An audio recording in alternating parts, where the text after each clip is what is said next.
Americans awoke Tuesday morning to an intensifying trade war as President Trump's newest tariffs on Canadian, Mexican, and Chinese imports were imposed, and those countries quickly moved to retaliate.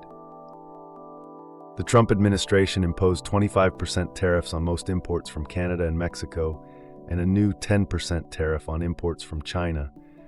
In retaliation, Canada hit the U.S. with 25% tariffs on $30 billion in goods just after midnight, though it did not specify which products were included.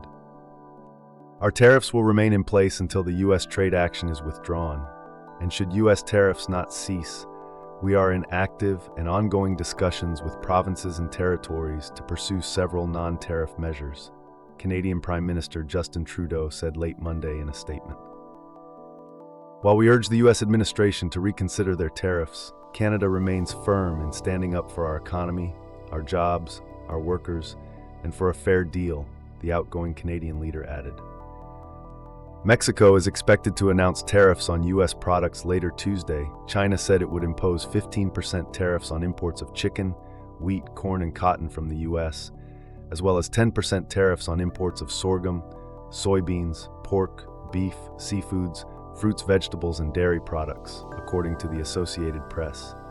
Also Tuesday, Beijing added 15 U.S. companies to its unreliable entities list, which could potentially bar them from engaging in China-related import or export activities and from making new investments in the country.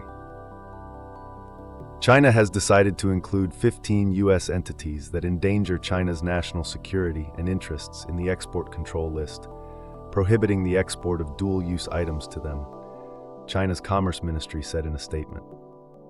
Trump had threatened, but then pulled back from tariffs previously, but in this case followed through with his vows, despite a severely negative reaction from stock markets. The S&P 500 dipped by 1.76% Monday, the biggest loss since December of last year. The Dow Jones fell by nearly 650 points, and the Nasdaq Composite was down 2.64% as Nvidia stock dropped by nearly 9%. Ford and General Motors stocks also fell Monday. The president is set to address a joint session of Congress on Tuesday evening, when he will be expected to defend his trade actions. Trump said Monday that vast amounts of fentanyl got poured into our country, mostly through Mexico and from China, and suggested car manufacturers build factories in the U.S. to successfully sidestep the levies. So what they have to do is build their car plants, frankly, and other things in the United States, in which case they have no tariffs, he added.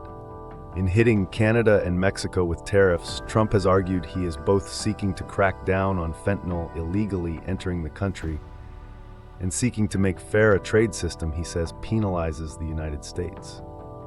But Canada and Mexico argue they are taking steps to prevent illegal drugs from crossing the border and that Trump's actions punish longtime U.S. allies, even as they violate previous trade deals.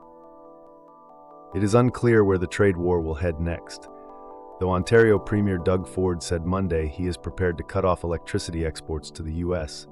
if Trump's 25% tariffs on Canadian goods go through.